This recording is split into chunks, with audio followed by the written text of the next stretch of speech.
Hello प्यारे बच्चों, एक बार फिर से आप सभी का स्वागत है गुरुकुल परिसर यूट्यूब चैनल पे। सो बच्चों, आज की क्लास के अंदर हम पढ़ने जा रहे हैं क्लास 8th फिजिक्स का चैप्टर नंबर 6 हीट एनर्जी। और जो हमने यहाँ पे बुक ली है वो हमारी एशान पब्लिकेशन की बुक है, given by Lakhmir Singh and Manjeet Kaur. तो आप सभी ने वीडियो के थंबनेल पे बुक का कवर आपने देख लिया होगा। सो ये बुक हमारी एशान की बुक है, यहाँ पे थ्योरी पढ़ने के लिए और क्वेश्चन आंसर्स को सॉल्व करने के लिए। सो चलिए शुरू करते हैं चैप्टर को। सो जैसा आप देख सकते हैं चैप्टर नंबर 6 का जो हमारा नेम है ये है हीट ट्रांसफर। तो कैसे हीट का ट्रांसफर होता है, तो हमें यहाँ पे उसको क्या करना है, स्टडी करना है, पढ़ना है। सो चलिए कुछ यहाँ पे सबसे फर्स्ट हम बेसिक पॉइंट्स कुछ आपको गिवन है यहाँ पे चैप्टर के अंदर, सबसे पहले हम उनको पढ़ते हैं, समझते हैं। सो सबसे फर्स्ट हमें यहाँ पे गिवन है, you must notice after rain the wet roads dry quickly. So आपने देखा होगा कि जब कभी भी बारिश होती है, बारिश होने के बाद जो हमारी रोड्स होती है, जो हमारी वो गीली हो जाती हैं, तो बहुत तेजी से वो क्या हो जाती हैं, सूख जाती हैं, वो ड्राई हो जाती हैं। Now where does the water go, तो जो ये पानी था हमारा वो कहाँ पे गया, जो रोड पे पानी प्रेजेंट था हमारा वो कहाँ पे गया। So it is converted into vapours even though it is at a room और नॉर्मल टेम्परेचर। अब वो जो पानी था सारा रोड के ऊपर वो सब किस में कन्वर्ट हो गया, वेपर्स पे कन्वर्ट हो गया है। अब आप सभी को मालूम है कि जो वाटर है वो वेपर्स में कब कन्वर्ट होता है, जब टेम्परेचर 100 डिग्री सेल्सियस होता है। बट रोड पे तो टेम्परेचर 100 डिग्री सेल्सियस नहीं है, वहां पे तो टेम्परेचर क्या है हमारा, नॉर्मल ही है। सो इसका मतलब क्या हुआ कि जो ये प्रोसेस यहाँ पे रोड्स के ऊपर हो रही है, क्या ये बॉइलिंग की जैसी है, बॉइलिंग से सेम है। Where in a liquid gets converted to its gaseous state. तो हमारे पास यहाँ पे क्वेश्चन आता है कि क्या ये जो प्रोसेस रोड के ऊपर हुई, जहाँ पे पानी जो है हमारा वेपर्स में कन्वर्ट हो गया, तो क्या ये बॉइलिंग ही हो रहा है यहाँ पे। सो although the end result in the above process is the same as that in boiling, it is altogether a different process than boiling। हालांकि यहाँ पे दोनों के अंदर जो एंड प्रोडक्ट है वो वेपर से हमारा, दैट मीन्स सेम है दोनों में। बट इसके बावजूद क्या है, यहाँ पे जो ये प्रोसेस हमारा रोड के ऊपर हो रहा है वो बॉइलिंग नहीं है, वो बॉइलिंग से कोई अलग कोई दूसरा प्रोसेस है। तो वो कौन सा प्रोसेस है, तो इस प्रोसेस को हम क्या बोलते हैं, इवेपरेशन बोलते हैं। सो यानी कि अब हमें यहाँ पे क्या स्टडी करना है, क्या पढ़ना है, इवेपरेशन और बॉइलिंग को डिटेल में अच्छे से स्टडी करना है। दोनों के बीच में डिफरेंस पढ़ना है कि जब दोनों के अंदर जो एंड प्रोडक्ट है लास्ट में हमें मिलने वेपर्स ही है, तो फिर ये दोनों कैसे एक दूसरे से अलग होते हैं। सो चलिए बात करते हैं अब हम यहाँ पे बॉइलिंग और वेपराइजेशन की। तो बॉइलिंग हम बोल सकते हैं या इसको हम वेपराइजेशन भी बोल सकते हैं। तो चलिए सबसे फर्स्ट हम यहाँ पे डेफिनेशन देखते हैं। So the process in which a liquid substance changes into a gas rapidly on heating is called boiling। तो बॉइलिंग क्या होती है, बॉइलिंग एक प्रोसेस होती है जहाँ पे एक लिक्विड सब्सटेंस गैस में चेंज हो जाता है रैपिडली, बहुत तेजी से, जब हम उसको क्या करते हैं, हीट करते हैं। So when water changes into steam rapidly on heating it is called boiling of water. So जब हम वाटर को क्या करते हैं, हीट करते हैं, तो बहुत तेजी से किस में कन्वर्ट हो जाता है, स्टीम में कन्वर्ट हो जाता है या स्टीम में चेंज हो जाता है। तो इस प्रोसेस को हम क्या बोलेंगे, बॉइलिंग ऑफ वाटर बोलेंगे। नाउ अब जो बॉइलिंग होती है हमारी ऑफ अ लिक्विड, कोई भी लिक्विड है अगर हमारा, अगर हम उसको बॉइल करते हैं ना, तो बॉइलिंग हमेशा कब होगी, जब एक फिक्स्ड टेम्परेचर हो जाएगा। ऐसे नहीं कि किसी भी टेम्परेचर पे हो जाएगी, वो हमेशा क्या होगी, एक फिक्स्ड टेम्परेचर पे ही होगी। और जो टेम्परेचर होगा at which a liquid boils and changes rapidly into a gas at atmospheric pressure is called boiling point of the liquid. तो हमारे पास यहाँ पे एक डेफिनेशन आ गई है बॉइलिंग पॉइंट ऑफ लिक्विड। कैसे हम डिफाइन करेंगे किसी लिक्विड का बॉइलिंग पॉइंट, तो हम सिंपली बोल देंगे कि बॉइलिंग पॉइंट टेम्परेचर का एक वो फिक्स्ड पॉइंट होता है जहां पे आके वो लिक्विड क्या होगा, वेपर्स में या गैस में कन्वर्ट हो जाएगा। For example, when water is heated to a temperature of 100 degree Celsius, it boils rapidly to form steam. So the boiling point of water is 100 degree Celsius। तो जब कभी भी हम वाटर को, पानी को हम क्या करते हैं, हीट करते हैं, 100 डिग्री सेल्सियस के टेम्परेचर तक तो वाटर क्या होना स्टार्ट हो जाएगा, वो स्टीम में कन्वर्ट होना स्टार्ट हो जाएगा। सो इसी वजह से हम क्या बोलेंगे कि जो वाटर है, वाटर का जो बॉइलिंग पॉइंट है वो हमारा 100 डिग्री सेल्सियस होता है। So at boiling point water changes its state from liquid to gas or you can say the vapor. So boiling point पे वाटर क्या कर लेगा, अपनी स्टेट को चेंज कर लेगा, कहाँ से, लिक्विड से गैस में, या आप बोल सकते हैं वेपर में। तो आप सभी को मालूम है जो मैटर होता है, मैटर की 3 स्टेट्स होती है, सॉलिड, लिक्विड एंड गैस। और ये तीनों स्टेट ही क्या होती हैं, आपस में इंटर कन्वर्टेबल होती है, यानी कि हम एक ही स्टेट को दूसरे स्टेट में क्या कर सकते हैं, कन्वर्ट कर सकते हैं। नाउ अब बेसिकली होगा क्या, जब हम किसी लिक्विड को हीट करते हैं तो बेसिकली उसके अंदर क्या क्या चेंजेस होंगे जिससे कि वो गैस में कन्वर्ट होता है। So when a liquid is heated, the heat energy makes its particles to move faster. तो आप सभी को मालूम है कि जो मैटर होता है, मैटर स्मॉल टिनी पार्टिकल से मिलके बना होता है। सो जब कभी भी हम किसी लिक्विड को हीट करते हैं, अब देखिए लिक्विड भी पार्टिकल्स का बना होगा, एंड आप सभी को मालूम है कि जो पार्टिकल्स होते हैं मैटर के, उनके पास एनर्जी होती है, काइनेटिक एनर्जी होती है। और काइनेटिक जो एनर्जी होती है ना, वो तीनों स्टेट में डिफरेंट डिफरेंट होती है, यानी कि सॉलिड में सबसे कम होती है, या या फिर आप नेग्लिजिबल बोल सकते हैं, लिक्विड में थोड़ी ज़्यादा होती है और गैसेस में सबसे ज़्यादा होती है। तो जब कभी भी हम किसी लिक्विड को हीट करते हैं, तो जो हीट एनर्जी हम उसको दे रहे हैं, वो हीट एनर्जी उसके पार्टिकल्स को क्या कर देगी, उसको और ज़्यादा एनर्जी प्रोवाइड करेगी, जिससे कि उसकी काइनेटिक एनर्जी बढ़ जाएगी और ज़्यादा तेजी से क्या करने लगेगा, मोशन करने लगेगा, मूव करने लगेगा। At the boiling point, the particles of liquid have sufficient kinetic energy to overcome the forces of attraction, holding them together and separate into individual particles.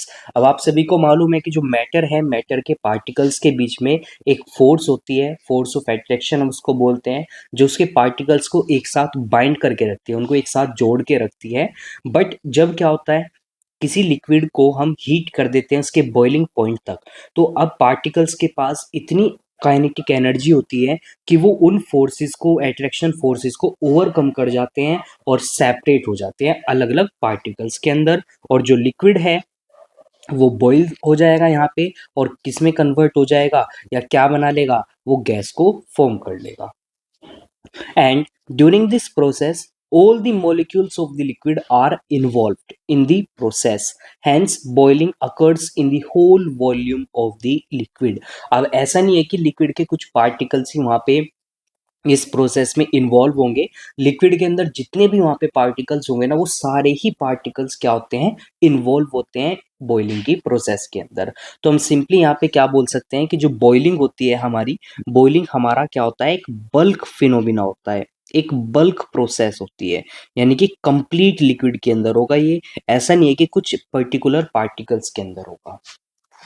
So I hope बच्चों आपको ये अच्छे से समझ में आ गया है बॉइलिंग और वेपराइजेशन की प्रोसेस। सो चलिए अब हम आगे मूव करते हैं।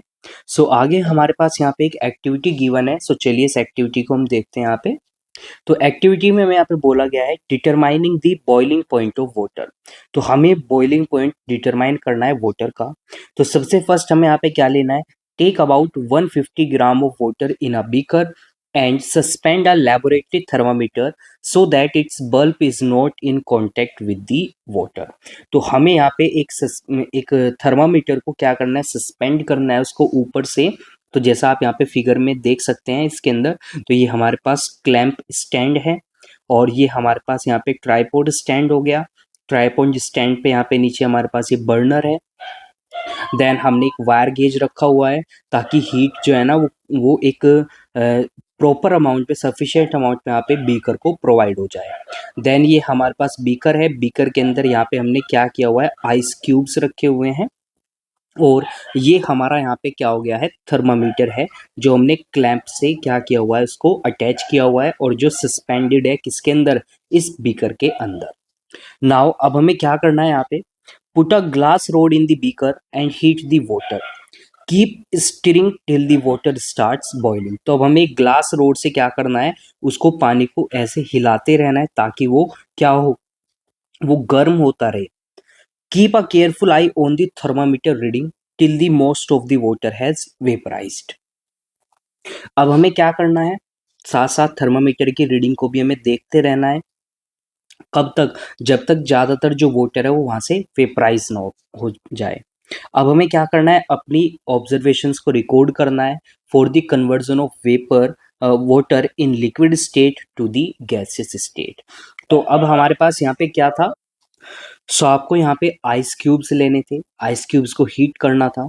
तो तब आप टेम्परेचर रीडिंग मेजर करेंगे थर्मामीटर के अंदर। सो वो 0 डिग्री सेल्सियस होगा या 0 से कम भी हो सकता है। धीरे धीरे जैसे हीट होती जाएंगी आइस क्यूब्स, सो वाटर में कन्वर्ट होगी। सो जो थर्मामीटर में जो रीडिंग्स है हमारी वो भी इंक्रीज करेंगी। देन धीरे धीरे जैसे ही सारी आइस क्या हो जाएगी, वाटर में कन्वर्ट हो जाएगी। देन फिर जो वाटर है वो बॉईल होना स्टार्ट हो जाएगा। और जैसे ही उसका टेम्परेचर 100 डिग्री सेल्सियस पहुंचेगा, यानी कि थर्मामीटर में आपको 100 डिग्री सेल्सियस की रीडिंग मिलेगी, तो वाटर किस में कन्वर्ट होना स्टार्ट हो जाएगा, वो वेपर्स में कन्वर्ट होना स्टार्ट हो जाएगा। तो इस तरह से हम वाटर के बॉइलिंग पॉइंट को डिटरमाइन कर सकते हैं यहाँ पे। नाउ अब यहाँ पे कुछ और हमें पॉइंट्स यहाँ पे गिवन है। In the above activity, you must have noticed that the temperature of the system remains constant while the water is being transferred to steam. So जब आप ये एक्टिविटी परफॉर्म करोगे, तो जब वाटर किस में कन्वर्ट होना स्टार्ट होगा, स्टीम में कन्वर्ट होना स्टार्ट होगा, तो उस टाइम पे आप देखोगे कि जो थर्मामीटर की रीडिंग है ना वो कांस्टेंट हो जाएगी। यानी कि वो या तो 100 डिग्री सेल्सियस हो जाएगी, बेसिकली 100 डिग्री सेल्सियस ही होगी, वो उससे आगे फिर इंक्रीज नहीं करेगी। अब क्यों इंक्रीज नहीं करेगी? Because the heat supplied during state change or you can say boiling is absorb by the particles of liquid to gain enough kinetic energy to move far apart. अब बेसिकली हो क्या रहा है, आप यहाँ पे जैसे हीट दे रहे हो, तो वो हीट कौन ले रहा है, वो हीट वाटर के पार्टिकल्स ले रहे हैं। कौन ले रहा है वो हीट? वो हीट हमारे वाटर के पार्टिकल्स ले रहे हैं। और जैसे जैसे वाटर के पार्टिकल्स वो हीट लेते रहेंगे, तो वो उनकी काइनेटिक एनर्जी बढ़ती जाएगी और वो पार्टिकल्स फिर वेपर में कन्वर्ट होके इस बीकर से बाहर आने लगेंगे। यानी कि जो हीट मिली वो पार्टिकल्स को मिली, पार्टिकल्स हीट लेके कहाँ पे आ गए, बाहर आ गए। तो जो हमारा बाकी का जो वाटर था बचा हुआ था, जो बाकी के पार्टिकल्स थे, उनका टेम्परेचर तो क्या रहेगा हमारा, वो तो हमारा कांस्टेंट रहेगा। क्योंकि हीट टेम्परेचर किसका बढ़ रहा है, पार्टिकल्स का बढ़ रहा है। जिन पार्टिकल्स का टेम्परेचर बढ़ेगा वो उससे बाहर आ जाएंगे यहाँ से निकल के। तो जो ये हमारा मिक्सचर है या जो हमारा बाकी का सोल्यूशन बचा, लिक्विड बचा, उसका टेम्परेचर तो हमारा कांस्टेंट ही रहेगा, उसमें कोई भी चेंज नहीं होगा। तो जो ये हीट यहाँ पे मिल रही है इनको, तो इस हीट को हम क्या बोलते हैं, इस हीट को हम बोलते हैं लेटेंट हीट ऑफ वेपराइजेशन। सो अब इसको हम कैसे डिफाइन करेंगे, तो इसको हम सिंपली डिफाइन कर सकते हैं। The latent heat of vaporization of a liquid is the quantity of heat in joules required to convert 1 kilogram of the liquid at its boiling point to vapor or gas without any change in temperature. So latent heat of vaporisation क्या होगी हमारी, सो ये वो amount होगी, वो quantity होगी heat की joules में। अब जूल्स आपको मालूम है, जूल जो होती है हमारी एसआई यूनिट होती है एनर्जी की। सो जूल्स में वो अमाउंट होगी हीट एनर्जी की जो हमें रिक्वायर होगी 1 किलोग्राम लिक्विड को उसके बॉइलिंग पॉइंट पे किसमें कन्वर्ट करने के लिए, गैस में या वेपर में कन्वर्ट करने के लिए, without any change in temperature, उसके टेम्परेचर में बिना कोई चेंज किए। सो आई होप आपको अच्छे से समझ में आ गया है, क्लियर हो गया है बॉइलिंग और वेपराइजेशन का प्रोसेस। चलिए अब हम मूव करते हैं आगे नेक्स्ट प्रोसेस पे जो आता है हमारा इवेपोरेशन। तो अब इवेपोरेशन की हम बात करते हैं यहाँ पे। So in this process some of the liquid at the surface absorbs heat from surrounding and turns into vapor or gas and mixes with the gases in the air. तो बेसिकली इवेपरेशन में क्या होता है, evaporation में जो liquid होता है ना, लिक्विड का जो सरफेस होता है, उस सरफेस से कुछ लिक्विड क्या करेगा, हीट को एब्जॉर्ब कर लेगा, कहाँ से, सराउंडिंग से। और एब्जॉर्ब करने के बाद किसमें कन्वर्ट हो जाएगा, वो गैस में कन्वर्ट हो जाएगा और फिर वो एटमॉस्फेयर में जाके या एयर में जाके क्या हो जाएगा, मिक्स हो जाएगा। जैसे आप यहाँ पे एग्जांपल देख सकते हैं, सपोज ये मैंने यहाँ पे एक वाटर टब लिया और इसको मैंने ओपनली ऐसे रखा हुआ है। तो अब इसके अंदर क्या प्रेजेंट है, वाटर प्रेजेंट है, ये कंप्लीटली वाटर से फिल्ड है। तो ये जो है ये हमारा यहाँ पे सरफेस वाटर है, यानी कि जो सरफेस पे लिक्विड प्रेजेंट है। तो ये सरफेस लिक्विड क्या कर लेगा, हीट को एब्जॉर्ब कर लेगा। कहाँ से कर लेगा एब्जॉर्ब, सराउंडिंग से एब्जॉर्ब कर लेगा। और एब्जॉर्ब करने के बाद ये फिर किस में कन्वर्ट हो जाएगा, गैस में या वेपर में कन्वर्ट होके एयर में जाके मिक्स हो जाएगा। तो इसका मतलब क्या हुआ, अब हम यहाँ पे क्या बोलेंगे, हम यहाँ पे सिंपली बोलेंगे when a liquid turns into vapour or gas it is said to evaporate. यानी कि जब कोई लिक्विड वेपर में कन्वर्ट हो जाएगा तो हम उसको सिंपली क्या बोलेंगे कि वो इवेपरेट हो गया है। अब इवेपरेशन को हम कैसे डिफाइन करेंगे यहाँ पे, तो इवेपरेशन को हम सिंपली क्या बोल सकते हैं, the process of a liquid changing into vapour or gas at any temperature below its boiling point is called evaporation। So evaporation एक वो प्रोसेस होता है जहाँ पे एक लिक्विड गैस में या वेपर में कन्वर्ट होता है, किसी भी टेम्परेचर पे हो सकता है, लेकिन वो टेम्परेचर उसके बॉइलिंग पॉइंट से कम होगा, बॉइलिंग पॉइंट या बॉइलिंग पॉइंट से ज़्यादा कभी भी नहीं होगा। सो आई होप बच्चों आपको इवेपरेशन की प्रोसेस अच्छे से समझ में आ गई है। सो चलिए अब यहाँ पे एक एग्जाम्पल को देखते हैं। सो you must have noticed the wet clothes and rain water puddles dry up after some time because of evaporation of water। तो अब देखिए जैसा अभी हमने स्टार्टिंग में भी पढ़ा था कि सपोज रेन के बाद क्या होता है, जो हमारी रोड्स होती हैं वो वेट हो जाती हैं, गीली हो जाती हैं, या फिर अगर कहीं पे कोई होल्स हैं प्रेजेंट तो वहाँ पे पानी भर जाता है हमारा, लेकिन कुछ टाइम बाद वो पानी सारा वहाँ से क्या हो जाता है, इवेपरेट हो जाता है।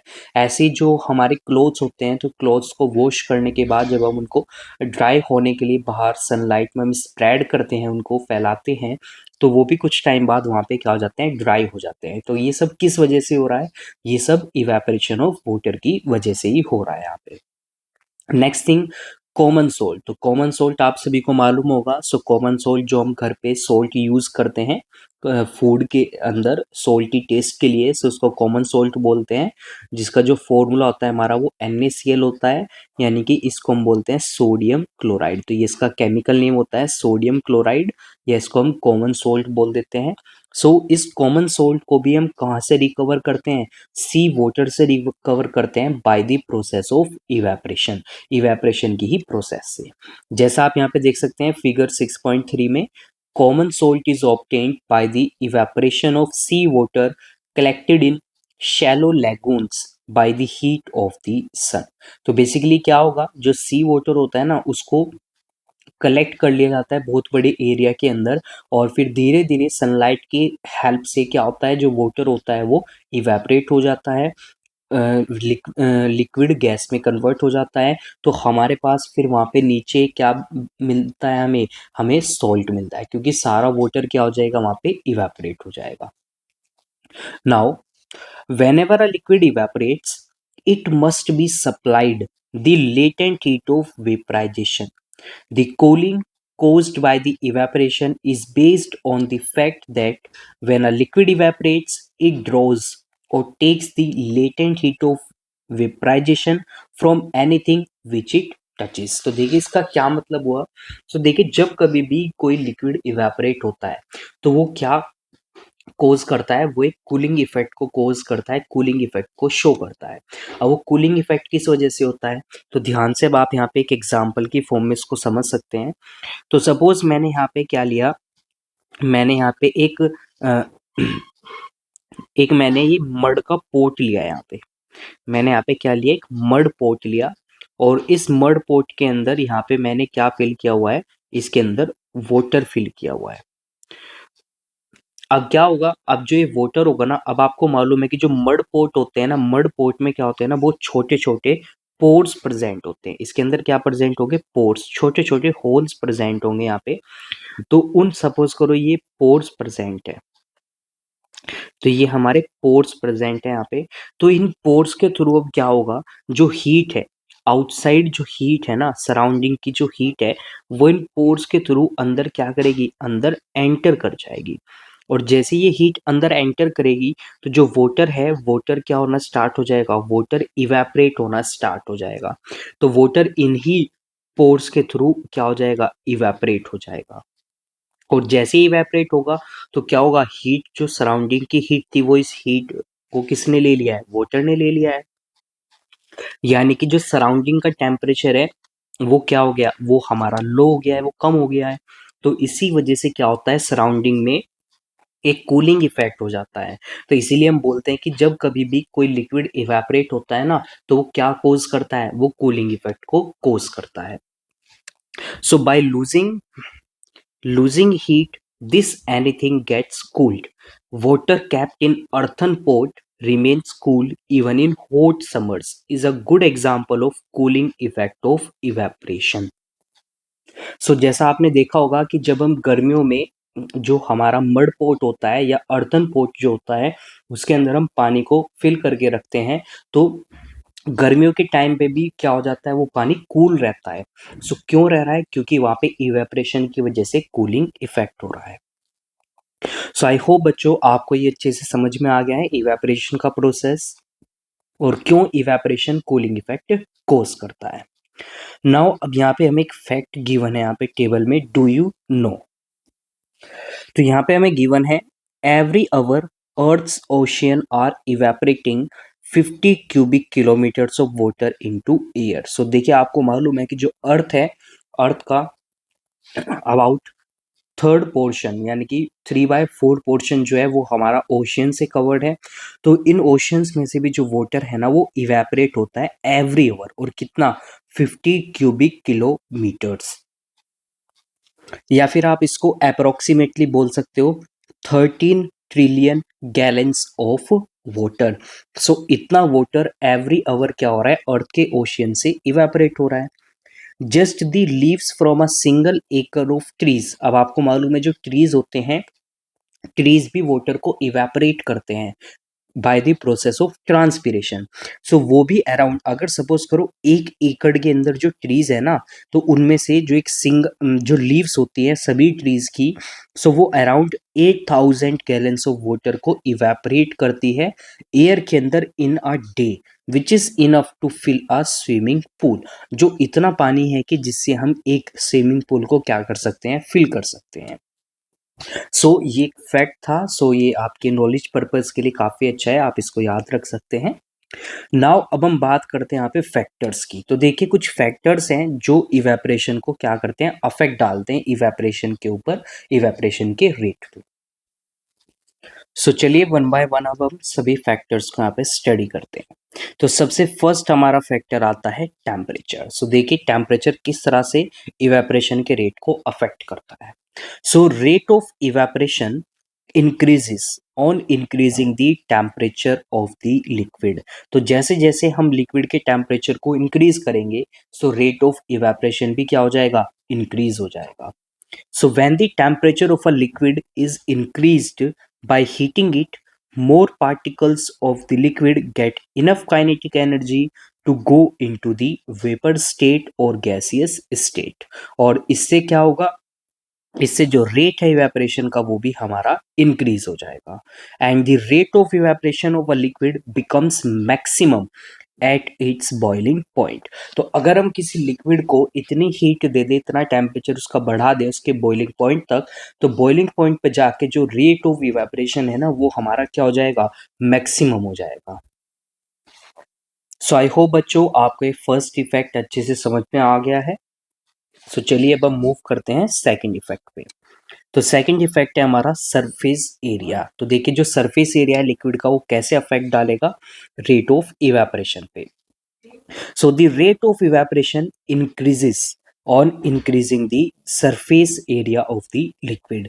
अगर हम किसी लिक्विड का सरफेस एरिया बढ़ा देते हैं तो जो उसका रेट ऑफ इवेपरेशन है वो भी क्या हो जाएगा, वो भी इंक्रीज हो जाएगा। For example, if the same liquid, you can say water, is kept in a test tube and in a china dish, then the liquid kept in the china dish will evaporate more rapidly। अब ऐसा क्यों होगा, because जो China dish होती है ना उसका surface area ज़्यादा बड़ा होता है। सो अगर हम उसके अंदर वाटर को फिल करेंगे तो वाटर का भी ज़्यादा सरफेस एरिया किसके कांटेक्ट में आएगा, एटमॉस्फेयर के कांटेक्ट में आएगा। फॉर एग्जांपल जैसे आप एग्जांपल यहाँ देख सकते हैं, तो ये हमारी एक टेस्ट ट्यूब हो गई। सो अब आप इस टेस्ट ट्यूब में देख सकते हैं इसका एक बहुत ही कम सरफेस एरिया होगा, यानी कि अगर मैं इसके अंदर वाटर फिल करता हूँ तो बहुत ही कम सरफेस एरिया वाटर का डायरेक्ट एटमॉस्फेयर के कांटेक्ट में आएगा। वहीं पे अगर मैं चाइना डिश की बात करता हूँ तो ये एक बाउल की तरह होती है। तो आप देख सकते हैं यहाँ पे इसका ज़्यादा सरफेस एरिया क्या है, एयर के कांटेक्ट में आएगा वाटर को अगर हम इसके अंदर फिल करेंगे। तो अभी हमने पढ़ा कि अगर ज़्यादा सरफेस एरिया है तो रेट ऑफ इवेपोरेशन भी क्या हो जाएगा, हमारा ज़्यादा हो जाएगा। नाउ अब सेम एग्जांपल हम अपनी डेली लाइफ से भी ले सकते हैं। So in our daily life if we spread out the washed wet clothes while drying to increase their surface area for the rapid evaporation of water present in them। तो जब कभी भी हम अपने कपड़ों को वॉश करते हैं तो वॉश करने के बाद उनको सुखाने के लिए हम क्या करते हैं, किसी भी रॉप के ऊपर या किसी ऑब्जेक्ट के ऊपर हम उनको स्प्रेड करते हैं, उनको फैला के हम सुखाते हैं ताकि ज़्यादा सरफेस एरिया सनलाइट के कांटेक्ट में आए या एटमॉस्फेयर के कांटेक्ट में आए तो ज़्यादा जल्दी से वहाँ पे क्या हो, इवेपोरेशन हो वाटर का। सो आई होप बच्चों आपको ये सेकंड इफेक्ट भी अच्छे से समझ में आ गया है। नाउ चलिए अब हम मूव करते हैं थर्ड इफेक्ट पे। सो थर्ड इफेक्ट है हमारा ह्यूमिडिटी। अब आपको मालूम होगा ह्यूमिडिटी क्या होती है। सो बेसिकली ह्यूमिडिटी का मतलब होता है amount of water vapours present in air is represented by a term called humidity. So कितना वाटर या कितना वाटर वेपर्स एटमॉस्फेयर में प्रेजेंट है तो उसको हम एक टर्म से रिप्रेजेंट करते हैं जिसको हम बोलते हैं ह्यूमिडिटी। नाउ अब देखते हैं हम कैसे ये अफेक्ट करेगा रेट ऑफ इवेपोरेशन को। So when the humidity of air is low, that means dry day, then the rate of evaporation is high and water evaporates more readily. So अगर humidity जो है ना एयर की बहुत ही लो है, यानी कि वाटर वेपर की अमाउंट एटमॉस्फेयर में या एयर में बहुत कम है, तो उस दिन क्या होगा, जो रेट ऑफ इवेपोरेशन है वो क्या हो जाएगा, बहुत ज़्यादा हो जाएगा। For example on a dry day sweat from our body evaporates more readily and we feel cool and comfortable। so जब कभी भी ह्यूमिडिटी कम होती है तो हमें बहुत ज़्यादा स्वेटिंग आती है और वो स्वेटिंग बहुत तेज़ी से क्या होगी, इवेपोरेट होगी और हमें कैसा फील होगा, हमें कूलिंग इफेक्ट फील होगा। And when the humidity of air is high, then the rate of evaporation is low and water evaporates very slowly। और जब कभी भी ह्यूमिडिटी क्या होगी, एयर की हाई होगी तो रेट ऑफ इवेपोरेशन हमारा कम हो जाएगा और जो वाटर है वो बहुत स्लोली स्लोली इवेपोरेट करेगा। For example on a moist और रेनी डे, जब कभी भी बारिश का मौसम होता है या बारिश का टाइम होता है तो उस टाइम पे जो स्वेट होती है ना हमारी बॉडी से वो बहुत इजीली इवेपोरेट नहीं करेगी और उस टाइम पे हमें क्या होगा, हमें इतना ज़्यादा कंफर्टेबल फील नहीं होगा बिकॉज कूलिंग इफेक्ट नहीं हो पाएगा वहाँ पे। सो आई होप बच्चों आपको थर्ड इफेक्ट भी अच्छे से समझ में आ गया है किस तरह से ह्यूमिडिटी यहाँ पे अफेक्ट डालती है rate of evaporation. Now next आता है हमारा wind speed. So fourth and the last effect है हमारा ये विंड स्पीड। सो देखते हैं विंड स्पीड कैसे इफेक्ट डालती है।